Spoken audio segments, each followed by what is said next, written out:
नमस्कार दोस्तों, मैं डॉक्टर अंकुर शर्मा और मैं आज आपको कोविड से रिलेटेड जो डिजीज़ है, कोविड डिजीज़, उसमें मैं आपको बताना चाहूँगा कि पेशेंट्स को किन किन बातों का ध्यान रखना है। डूज एंड डोंट्स के बारे में बताएंगे कि पेशेंट को कब एडमिट होना चाहिए और कौन से अलार्मिंग सिम्टम्स हैं जिसमें अर्जेंट हॉस्पिटलाइजेशन जरूरी है। लास्ट सीरीज में हमने बात करी थी कोविड से के बहुत सारे वेरियस सिम्टम्स पर, और अब हम इसी बात पर बात करेंगे डूज एंड डोंट्स पर और तुरंत कब एडमिट होना है।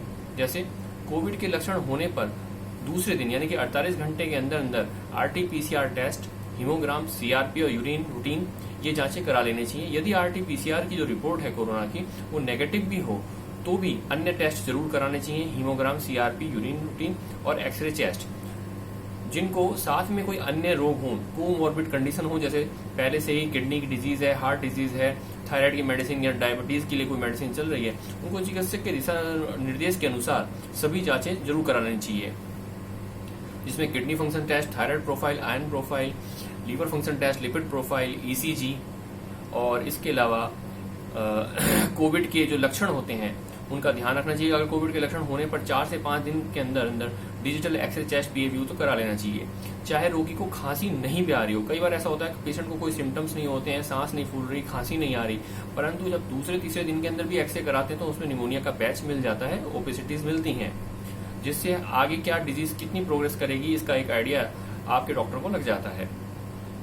हर तीसरे दिन के अंदर haemogram, CRP, serum ferritin, D dimer, kidney function test with serum electrolytes, liver function test, lipid profile, HbA1c, blood sugar, fasting PP, urine routine, ECG, X-ray chest जांचें करवा लेनी चाहिए, जिससे पेशेंट सेफर साइड पर रहे। HRCT कुछ लोग अपने आप से करा लेते हैं, ये कभी नहीं कराना चाहिए। HRCT से काफी रेडिएशन तो होता ही है और उसकी टाइमिंग का पेशेंट को कभी नहीं पता होता। आपके चिकित्सक को आपके बारे में ज्यादा पता है कि उसकी टाइमिंग कौन सी है, किस दिन पर उसको HRCT कराना चाहिए। प्राय 5 से 7 दिन के अंदर, और कुछ पेशेंट्स में जल्दी भी HRCT कराया जा सकता है। ये डिपेंड करता है कि उस पेशेंट की कंडीशन क्या है, उसकी एज क्या है, कोमॉर्बिड कंडीशंस क्या है। उपरोक्त जांचों का जो परिणाम आता है, जो मैंने अभी तक टेस्ट बताए हैं, वो प्लस रोगी के लक्षण और रोगी को पहले से जो कोमॉर्बिड कंडीशंस चल रही हैं, जिसके लिए वो पहले से मेडिसिन ले रहे हैं, डायबिटीज, शुगर वगैरह के लिए, उसके अनुसार चिकित्सक रोगी को दवा बताते हैं कि कौन कौन सी दवाइयों का सेवन करना है, क्या उनको आहार विहार करना है। तो अपने चिकित्सक से इस बारे में राय मशवरा करें। अब आते कुछ लोग क्वेश्चन पूछते हैं कुछ लोग कि रोगी को अस्पताल में कब एडमिट करना चाहिए।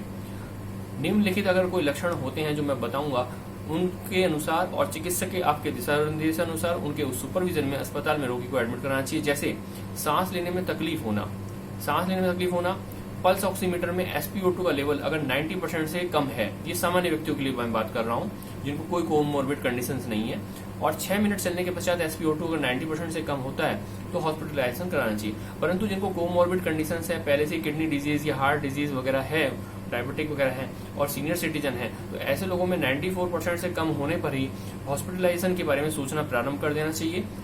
ये चीज जरूरी है क्योंकि उनको सडन कार्डियक अरेस्ट होना ये सब हो सकता है जो जानलेवा है। अब आते हैं कुछ ऐसे सिम्टम्स जिसमें अर्जेंट हॉस्पिटलाइजेशन जरूरी है और सबको पता होना चाहिए, पूरी फैमिली को, कि वो अर्जेंट सिम्टम्स कौन से ऐसे होते हैं। अगर सडनली पेशेंट के जीभ और होठ नीले जामुनी, होठों का कलर देखेंगे तो जामुनी कलर, पर्पल कलर का होने लगता है और शरीर का रंग हल्का नीला सा हो रहा है, तो होठ और जीभों का नीला जामुनी सा होना, टंग का जो कलर होगा, टंग का, वो रेड नहीं रहेगा, वो जामुनी या ब्लू कलर का हो रहा है। सेंट्रल साइनोसिस इसको बोलते हैं मेडिकल टर्मिनोलॉजी में, और इसमें अर्जेंट एडमिशन एडवाइस किया जाता है।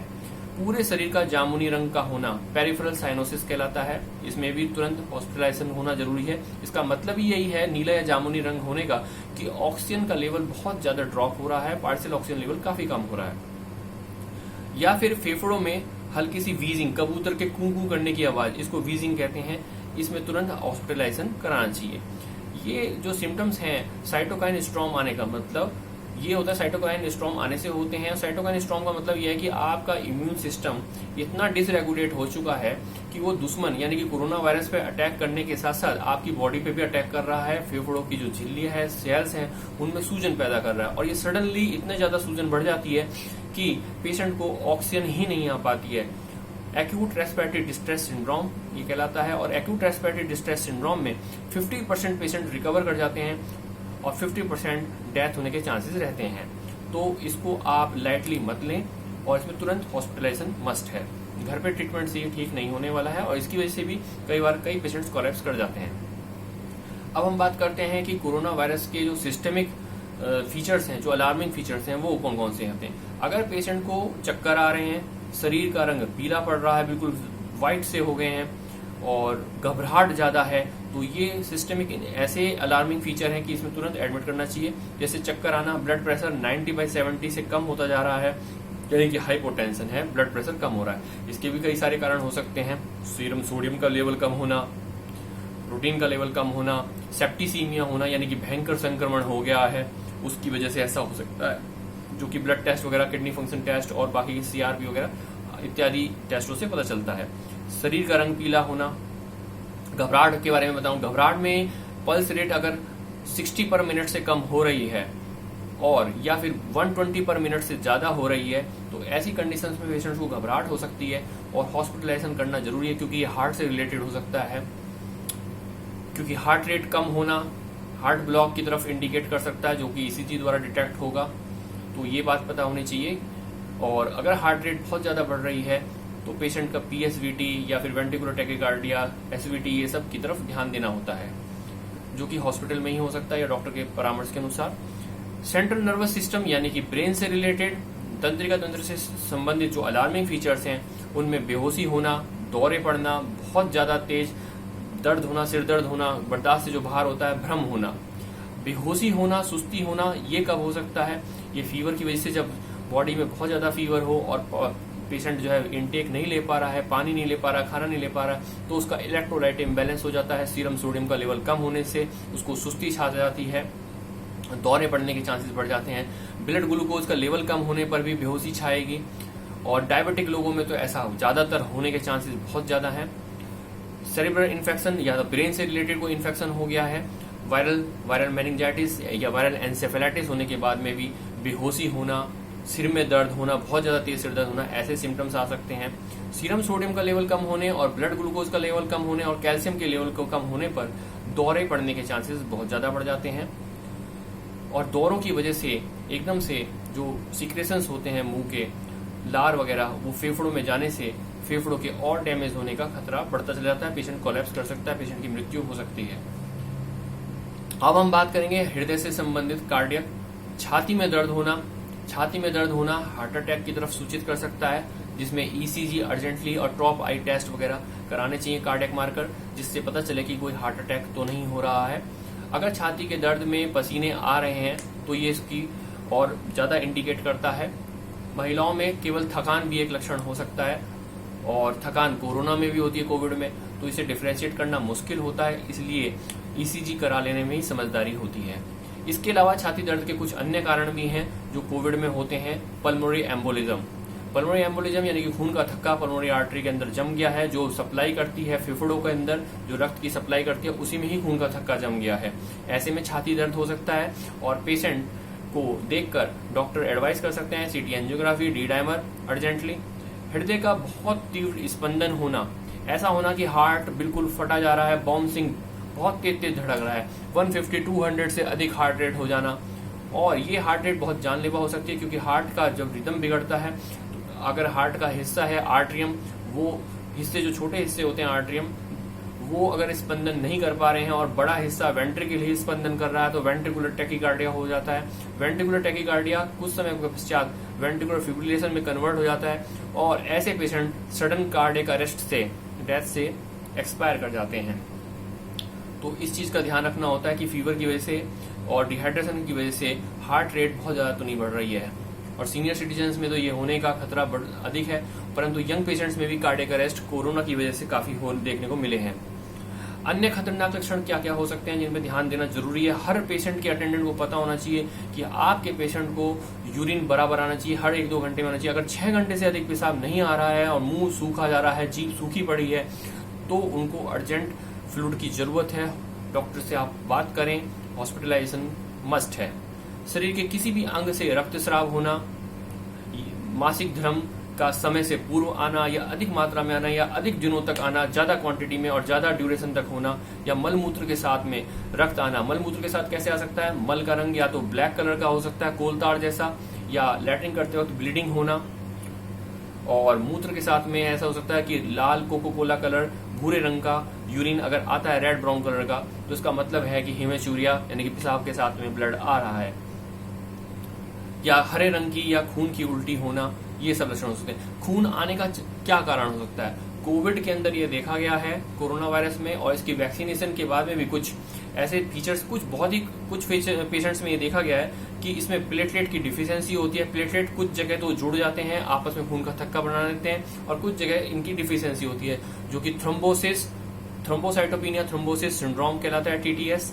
तो इसकी वजह से कहीं पर जहां पर खून का थक्का जमा होता है तो वहां रुकावट हो जाती है, और जहां प्लेटलेट कम होते हैं जिस जगह पे, वहां से ब्लीडिंग होने के चांस होते हैं। और यही खून का थक्का हार्ट के अंदर जाता है, कोरोनरी आर्टरी के अंदर, तो हार्ट अटैक होता है। और ब्रेन में अगर जाता है तो स्ट्रोक, लकवा होने के चांसेस ज्यादा रहते हैं। और बुजुर्ग लोगों के अंदर मीजेंट्रिक आर्टरी के अंदर जाने पर इस्चेमिक बोवल डिजीज यानी कि पेट के अंदर ब्लड की सप्लाई कम होने से पेट के आते हुए सड़ने का भी चांस हो जाते हैं। और यही जब थक्के आपस में इकट्ठे होते हुए पल्मोनरी आर्टरी में जाते हैं, यानी कि फेफड़ों की आर्टरी में जाते हैं, धमनियों के अंदर, तो वहां पे पल्मोनरी एम्बोलिज्म करते हैं। इसी प्रकार डीप वेन थ्रोम्बोसिस, अगर पेशेंट लंबे समय तक हॉस्पिटल में एडमिट है और अपने पैरों को नहीं चलाते हैं, कोई बेड रिडन है, तो उनके भी खून के थक्के उनकी वेन्स के अंदर, पैरों की जो वेन्स होती है लेग्स के अंदर जमते हैं, और यही पल्मोनरी एम्बोलिज्म का कारण बनते हैं। अब इसके अलावा हम बात करते हैं कि ये जो कोरोना वायरस है, जो मैं अभी बता रहा हूँ, इनके बारे में जो अलार्मिंग फीचर्स हैं और पहले लक्षण जो मैंने बताए थे फर्स्ट सीरीज के अंदर, वो काफी डिफरेंट है, क्योंकि ये स्ट्रेन पे डिपेंड करते हैं। सन 2020 के कोरोना वायरस से 2021 का जो कोरोना वायरस है बहुत डिफरेंट है, बहुत ही स्मार्ट है। इसमें रोगी को निमोनिया तो हो जाता है, परंतु शुरुआत में ही छाती का अगर आप एक्सरे करके देखें तो निमोनिया का पैच भी मिल जाएगा, परंतु पेशेंट को चेस्ट से रिलेटेड, लंग से रिलेटेड कोई सिम्टम जैसे खांसी होना, सांस फूलना इत्यादि नहीं मिलते हैं। वो कुछ दिनों के बाद, 2-3 दिन के बाद में जब आप देखेंगे तो वो ऐसी फाइंडिंग्स मिलती हैं। और 4-5 दिन के बाद में खांसी वगैरह होने के बाद, खांसी का बहुत ज्यादा एपिसोड्स होने के बाद में, तब खून भरा बलगम भी आ जाता है। जिन रोगियों को गंभीर लक्षण नहीं है और जो घर पर ही चिकित्सक के दिशा निर्देश पे उपचार ले रहे हैं, वे कुछ सामान्य घरेलू उपचार कर सकते हैं। जैसे मुंह का टेस्ट खराब हो रहा है, मुंह का टेस्ट खराब होने पर नींबू का रस, 2 लौंग, अदरक, दालचीनी, अजवाइन, पुदीना और चुटकी भर नमक मिलाकर वो हल्के से गुनगुने पानी में मिला लें और इससे दिन में 3 बार तक गार्गल करें। ऐसा करने से जो टंग के अंदर और बक्कल म्यूकोसा, जो माउथ है, उसमें जो जिद्दी, स्टिकी, जो व्हाइट ब्राउन लेयर होती है, वो निकल जाएगी और मुंह का टेस्ट अच्छा होने लगेगा। इस बात का ध्यान रखें कि अगर जो लोग ये नहीं कर सकते हैं, वो लिस्टेरिन माउथवॉश या बिटाडिन गार्गल जरूर करें, हल्के गुनगुने पानी में मिलाकर। गंभीर लक्षण वाले रोगी को डिटॉल के गुनगुने पानी से स्पंजिंग कराएं। दिन में 3 से 4 बार तक टूथपेस्ट कराएं, जिससे मुंह का टेस्ट ठीक हो। जो कम लक्षण वाले लोग हैं, उनको अगर नहलाना है तो नहाने के समय बहुत प्रिकॉशंस की जरूरत है। पानी जो है बहुत ज्यादा गर्म या बहुत ज्यादा ठंडा पानी का प्रयोग नहीं करना है, क्योंकि अगर आप गर्म पानी का प्रयोग करते हैं तो हार्ट रेट के बढ़ने के चांसेस हैं और पेशेंट को सडन कार्डियक अरेस्ट इससे भी हो सकता है, हार्ट रेट बढ़ने से। और ठंडे पानी से वॉसोवेगल सिनकोप होना, ये सब ज्यादा चांसेस रहते हैं, क्योंकि हृदय की धड़कन में अगर परिवर्तन होगा तो रोगी को बहुत तेज घबराहट होना, चक्कर आना, आंखों के आगे अंधेरा होना, ये सिम्टम्स हो सकते हैं जो वॉसोवेगल सिनकोप से रिलेटेड हैं। आशा करता हूं कि मेरे द्वारा बताए गए कोविड के अलार्मिंग फीचर्स और हॉस्पिटलाइजेशन से रिलेटेड जो मैंने आपको दिशा निर्देश बताए हैं, वो आपको याद रहेंगे और अच्छे लगेंगे, और दूसरे लोगों को भी आप बताएंगे। और इसे लाइक करें, इस वीडियो को शेयर करें, सब्सक्राइब करें। नेक्स्ट वीडियो हम इस पे बताएंगे कि जो इसका 3rd सीरीज होगी कि उसमें किन किन बातों का ध्यान रखना है। धन्यवाद।